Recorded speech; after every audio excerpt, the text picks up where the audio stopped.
Imaginez, une décision prise en 2 minutes, avec des millions en jeu. C'est l'histoire d'un trade parfait. 9h30 à New York. La cloche sonne.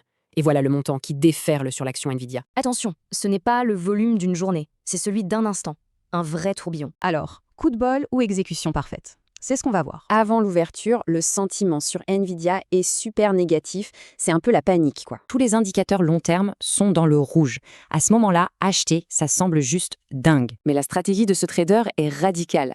Elle ignore le passé pour se concentrer sur l'instant. L'idée, c'est pas de prédire le futur, c'est de capitaliser sur la volatilité elle-même. En pariant dans les deux sens, le système est conçu pour réagir, pas pour prédire. L'arme secrète ici, ce n'est pas l'intuition, c'est un système rigide, la calculatrice. Au cœur du système, on trouve cette technique. Un moyen simple de se fixer des objectifs atteignables. Ok, mais les objectifs de profit ne sont que de quelques centimes. Alors comment ça rapporte? La réponse, c'est le volume.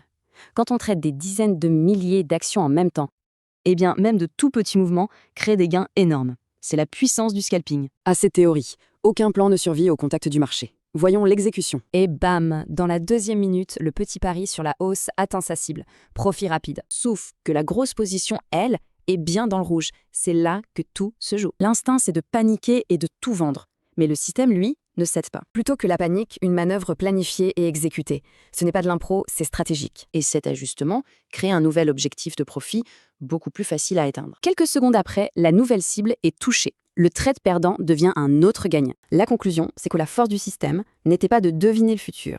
Son vrai super pouvoir, c'était sa gestion de l'échec. C'est tout.